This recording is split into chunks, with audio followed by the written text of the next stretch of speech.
My son told me not to embarrass him. Those were Marcus's exact words on the phone 3 days before the dinner. Mom, this is important. My boss and the senior partners will be there. Just, don't talk about your job, okay? I stood in my small apartment kitchen, phone pressed to my ear, watching steam curl up from the pot of soup on the stove. The linoleum floor beneath my feet was cracked, the same fractures I'd memorized over 15 years of late nights and early mornings. I said nothing. The silence stretched, heavy and awkward, like something fragile about to snap. 23 years I'd raised him alone. 3 jobs at once so he could have piano lessons after his teacher said he was gifted. Goodwill clothes for me, carefully mended on Sundays, brand new sneakers for him every time he outgrew the last pair. I'd learned to stretch dollars and swallow exhaustion without complaint. And now he didn't want me to mention the work that paid for all of it. I understand, I whispered. Marcus exhaled, relieved. That sound hurt more than anger would have. Great. Wear something nice. Not the uniform. He hung up without saying goodbye. I looked down at my hospital scrubs, faintly smelling of disinfectant. I'd just finished a double shift at County General, 16 hours on my feet. My back throbbed, my hands raw from constant washing. But I had 3 days to find something nice. Something that wouldn't embarrass my son, the corporate lawyer. The restaurant was the kind of place where prices weren't listed on the menu.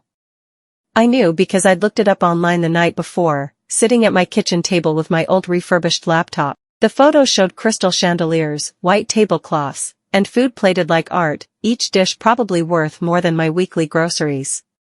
Marcus texted the address with one line, 7 p.m. Don't be late. No warmth. Just instructions. I arrived at 6:45, standing outside in the November cold that sliced through my thin coat. My breath puffed in pale clouds as sleek cars pulled up and well-dressed people disappeared through brass-trimmed doors. I'd borrowed a black dress from my coworker Linda, who didn't ask questions. It hung loose at the shoulders, tightened with a belt I'd owned for years. My shoes were sensible pumps, scuffed but polished that morning with care and determination. Through the window, I saw Marcus already seated near the center of the dining room. He wore a tailored charcoal suit, confident and effortless, laughing with people who looked like they belonged there. His posture was relaxed, his smile easy, wine glass in hand. For a moment, I just watched him. This version of my son, the polished man in a world I'd never entered. Pride swelled in my chest, tangled painfully with something else. Then I straightened my shoulders, took a breath, and opened the door. Warmth wrapped around me as I stepped inside, along with the scent of wine, perfume, and food I couldn't name. The hostess's eyes flicked from my shoes to my dress, lingering just long enough for me to recognize that look. Doubt. Evaluation. Reservation under Marcus Chen, I said, lifting my chin. She scrolled on her tablet. You're with the Whitmore party? Her tone suggested a mistake. Yes. I'm Marcus's mother. Something shifted in her expression. She led me through the dining room, past tables glowing with candlelight and conversations spoken softly, as if volume itself was expensive. Carpet swallowed the sound of my steps. My breathing felt loud. Marcus noticed me. His smile hesitated, just a flicker, before he stood. Mom. You made it. Polite. Careful. He didn't hug me. He shook my hand, firm and brief, like a business introduction. The others watched closely. I felt myself being assessed, the borrowed dress, the worn shoes, my hands, red and rough, nails short from necessity. Everyone, this is my mother, Susan Chen, Marcus said, gesturing as if introducing an object. A silver-haired man stood. Robert Whitmore. Marcus's boss. His watch gleamed under the light. Patricia Whitmore, said the woman beside him, diamonds flashing as she smiled thinly.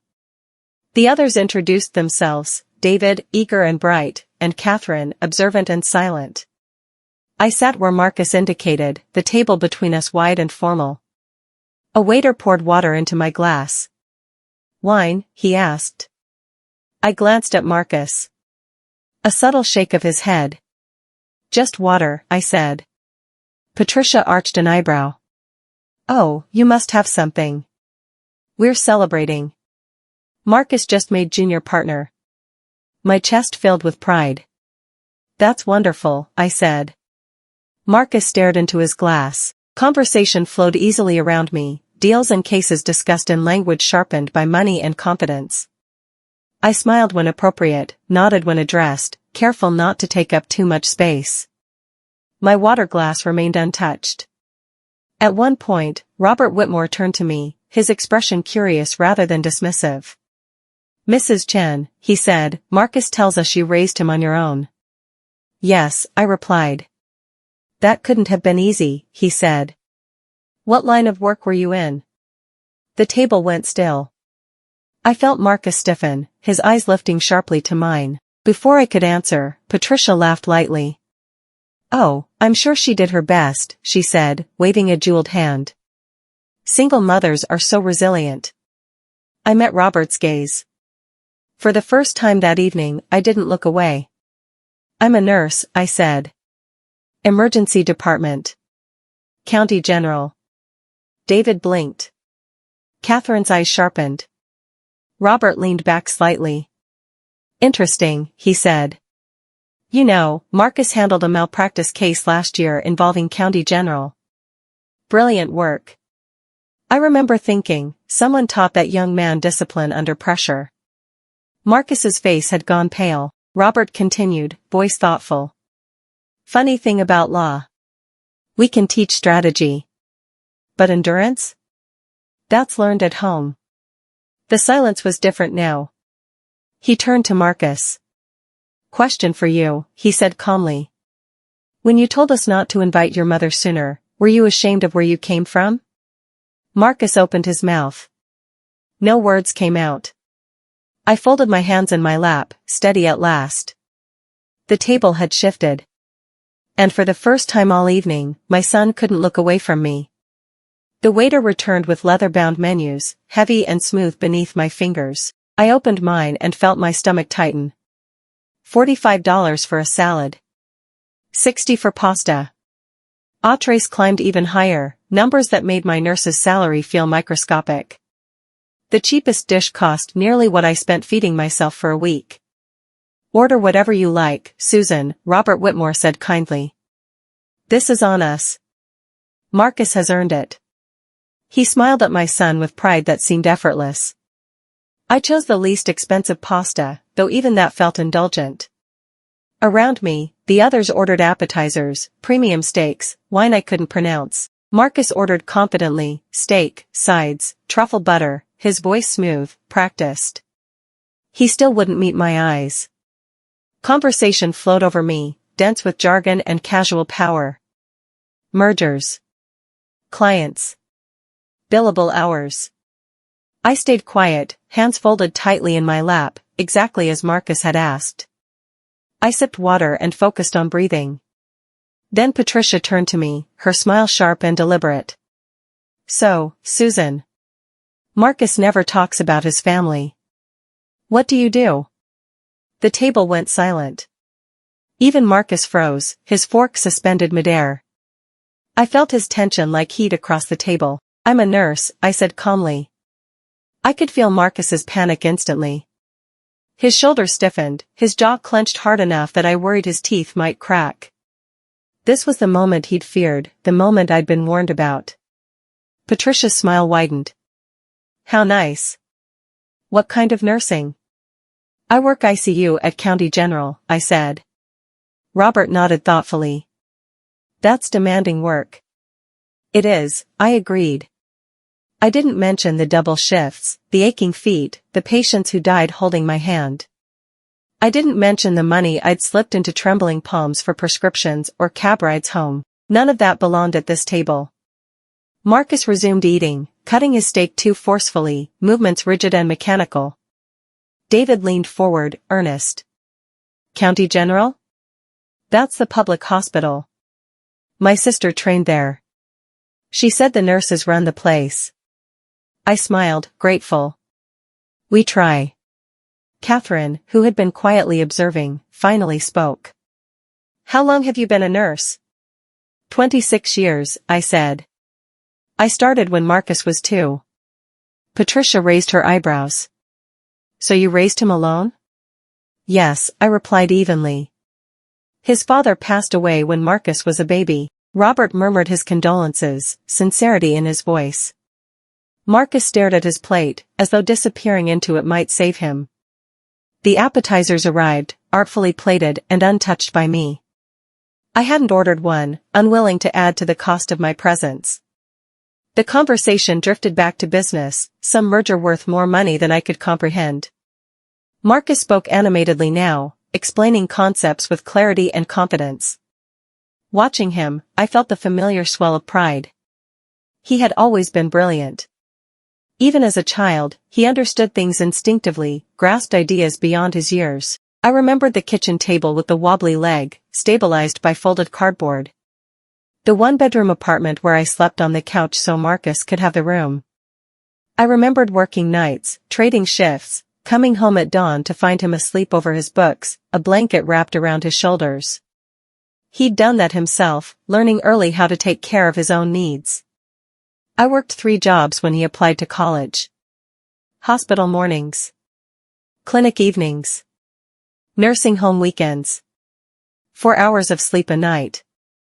Temporary, I told myself. Just until the scholarships came. They came. Full rides, law school. Success. He always said he'd done it himself. I never corrected him. Never spoke of the exhaustion, the tears in the shower, the quiet fear that I might not last. Watching him now, polished and distant, I wondered when those sacrifices stopped belonging to us both. The sacrifices had made sense back then. Every ache, every missed meal, every lost hour of sleep had felt like an investment. A future. A promise. But sitting across from Marcus now, watching him avoid my eyes, I felt something fracture quietly inside me. Robert turned to Marcus, studying him thoughtfully. "You know," he said, "endurance like yours doesn't come from law school. That's learned long before." Marcus stiffened. Robert continued, calm but piercing. "Question for you. When you asked us not to meet your mother sooner, were you ashamed of where you came from?" The table fell silent again. Marcus opened his mouth. Closed it. His face flushed, then paled. I folded my hands in my lap, steady and composed. I didn't rescue him. I didn't speak for him. I simply sat there, the woman who had built the ground beneath his feet. For the first time all evening, Marcus looked at me fully, not past me. Not away. And in that moment, the balance shifted, not loudly, not dramatically, but undeniably. I realized then that I hadn't come here to impress anyone. I had come to remind him who he was built from. The entrees arrived like museum pieces. My pasta was arranged in a careful spiral, dotted with herbs I couldn't name. It looked beautiful, but my appetite had vanished. My stomach felt tight, knotted. Across from me, Marcus sliced into his steak, the knife gliding effortlessly, pink at the center just as he'd ordered. Conversation shifted again, smooth and relentless. Patricia turned to Marcus, her tone light. "Where did you go to college, Marcus?" "I forget." "State University," he said. "Full scholarship." "How wonderful," she replied, in a way that somehow wasn't. She turned to me. "And you must have been so proud. Did you go to college too, Susan?" I felt the trap close. Catherine's eyes sharpened. David suddenly focused very hard on his plate. "I did," I said honestly. "Community college. Night classes. Nursing." Robert nodded with approval. "While raising Marcus." "That's impressive." Patricia smiled thinly. "Community college. How practical." The word landed hard. Practical. Not prestigious. Not impressive. Just enough. Marcus winced, his grip tightening on his fork. David jumped in quickly. "My mom went to community college too." Best decision she ever made. I nodded, grateful for the attempt, but the damage was already done. The judgment lingered in the air, heavy and unmistakable. Catherine smoothly redirected the conversation, asking Marcus about a case. He responded instantly, confidence snapping into place like armor. This was his world, polished language, measured gestures, certainty. Watching him, I understood something painful and undeniable. He belonged here. I didn't.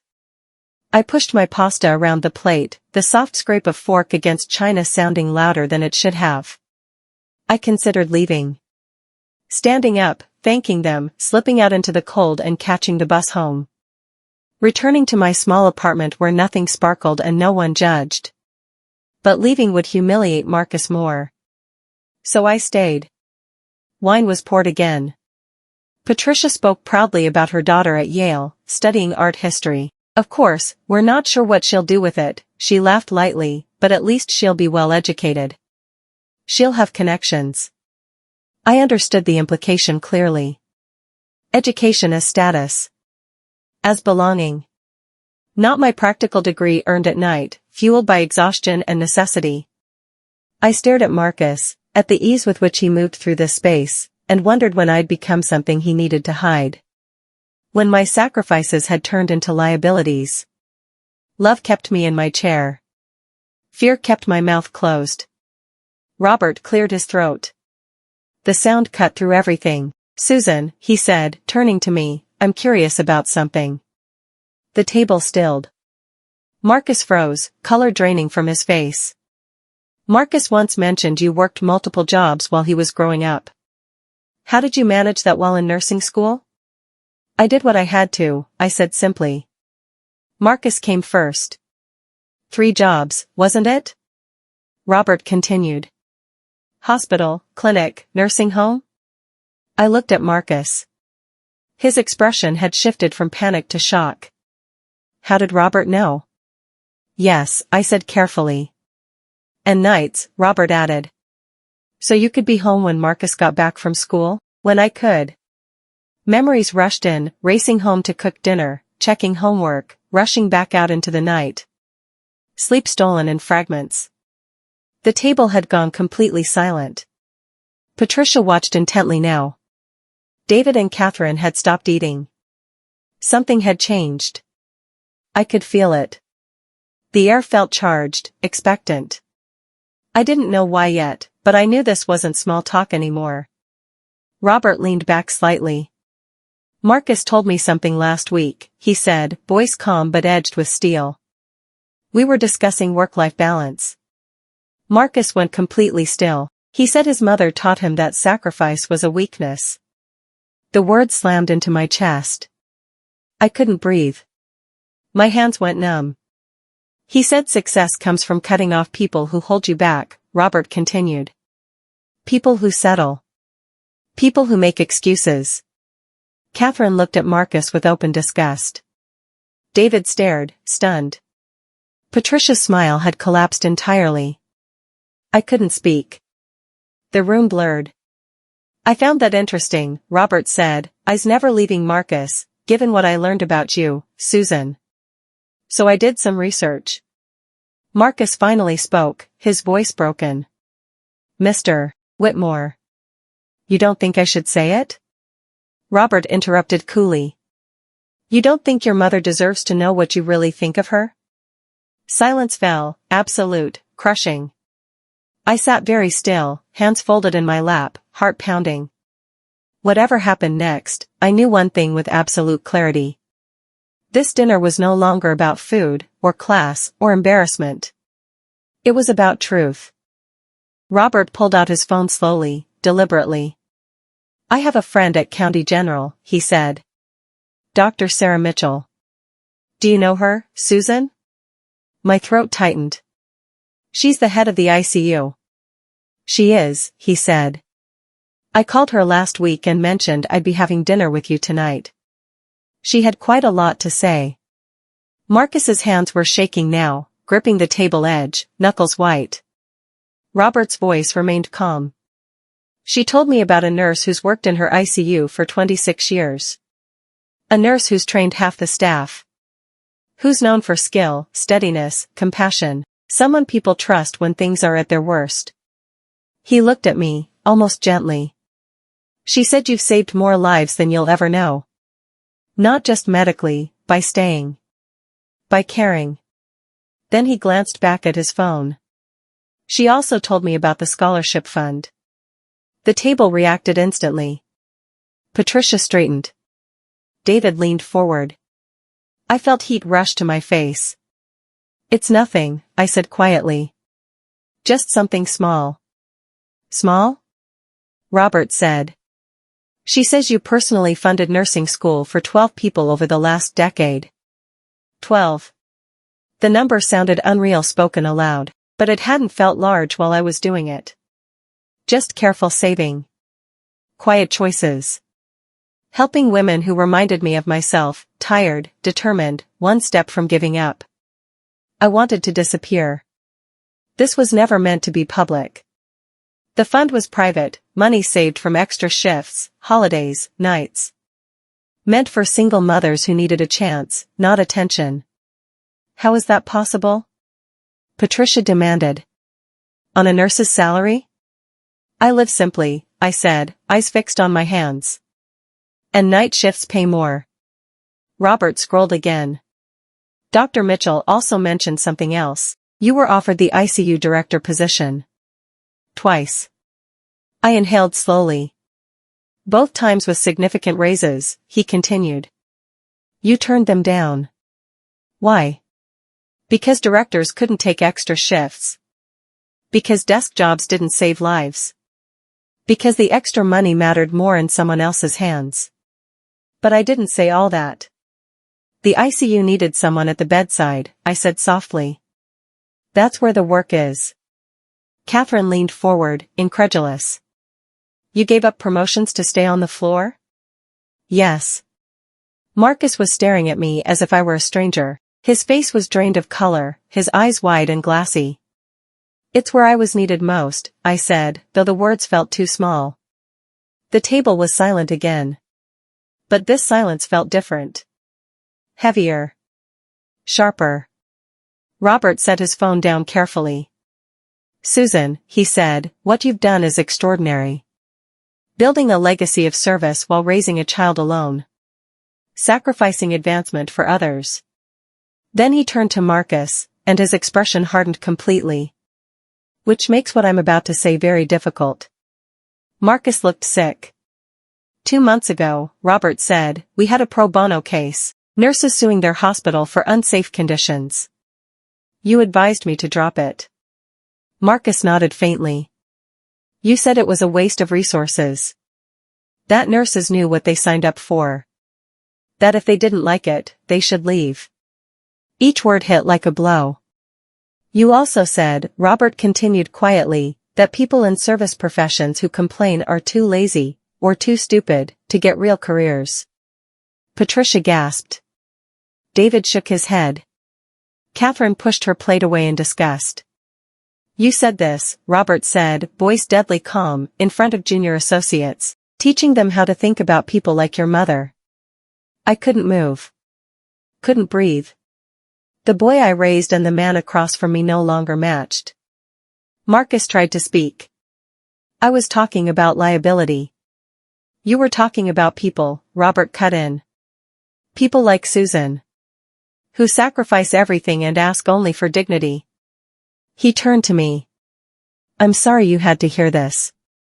But this is why I invited you tonight. My mind reeled, memories colliding, Marcus as a child, hugging my waist, calling me his hero. Marcus often says he put himself through school, Robert continued. Is that true? The room felt unbearably hot. He had scholarships, I said carefully. Full ride. And his apartment? Robert asked. His books? Food? Interview suits? Marcus spoke weakly. I worked part-time. Robert looked at me. Susan? I met Marcus's eyes for the first time all night. Really met them. I paid, I said quietly. For what scholarships didn't cover. Silence fell again, final, absolute. And in that silence, I realized something painful and clear. I hadn't embarrassed my son. I had simply been revealed. I could have lied. I could have protected him one last time, the way I always had. Let him keep the story he'd built, the self-made man, the boy who rose alone. Let him save face in front of people whose approval mattered more to him than mine.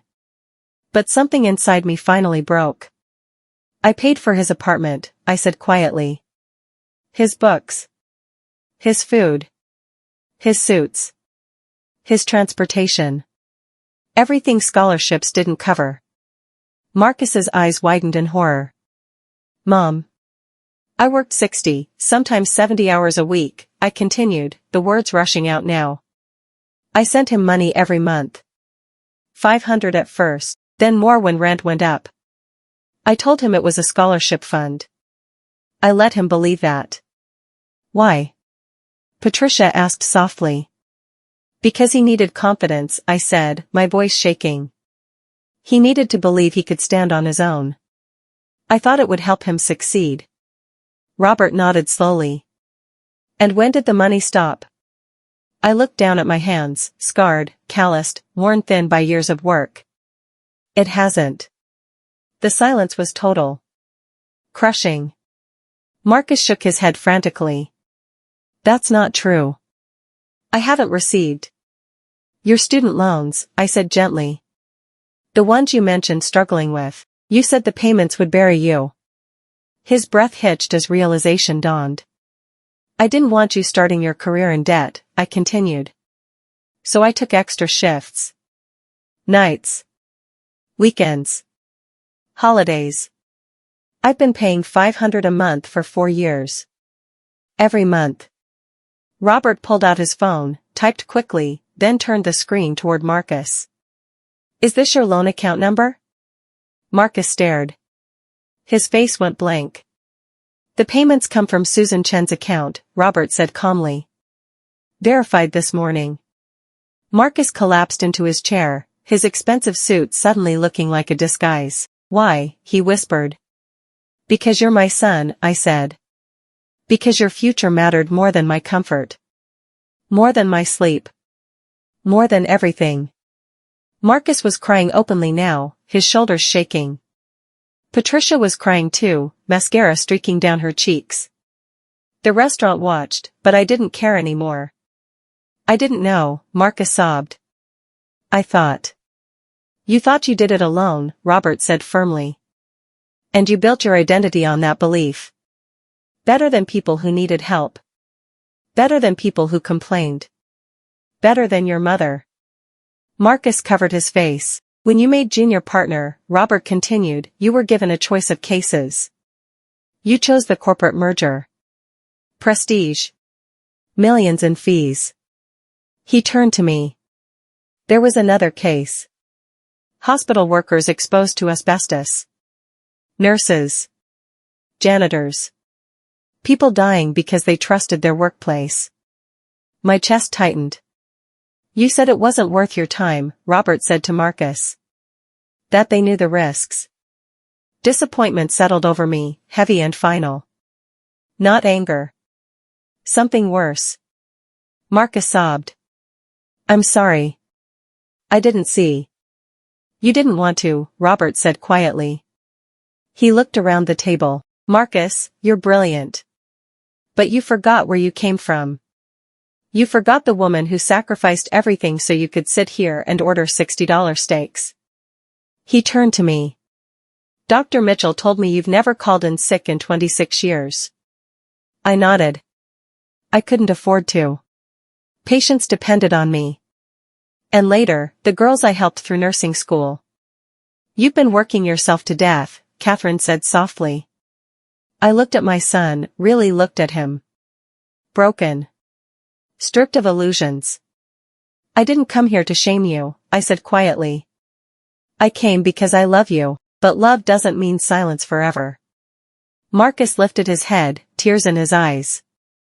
And for the first time that night, he finally understood the cost of becoming who he was. Marcus lifted his head slowly, his face blotched red, his eyes swollen. "You knew?" he asked, his voice hoarse. "You knew this whole time?" "I did," Robert said calmly. "And I waited. I wanted to see who you would choose to be. Whether you'd claim her or hide her. Whether you'd honor her sacrifice or reject it." He gestured around the table. "Tonight was a test, Marcus. And you failed." The words landed with brutal finality. Marcus turned toward me, desperation etched into every line of his face. "Mom, I'm so sorry. I was stupid. I was cruel. I didn't see." "You told me not to embarrass you," I said quietly. My voice didn't shake, even though everything inside me was trembling. "You told me not to talk about my job. You shook my hand instead of hugging me. You looked at me like I was something you needed to manage." "I was wrong," he said, reaching for me. "About everything. About you. About what matters." Robert stood, his chair scraping softly against the floor. The movement alone commanded silence. "Susan, thank you for coming tonight. You've given me clarity." He turned back to Marcus, his expression hard. "I'm removing you from junior partner. Effective immediately." Marcus went pale. "Please." "Success without character is just ambition," Robert said evenly.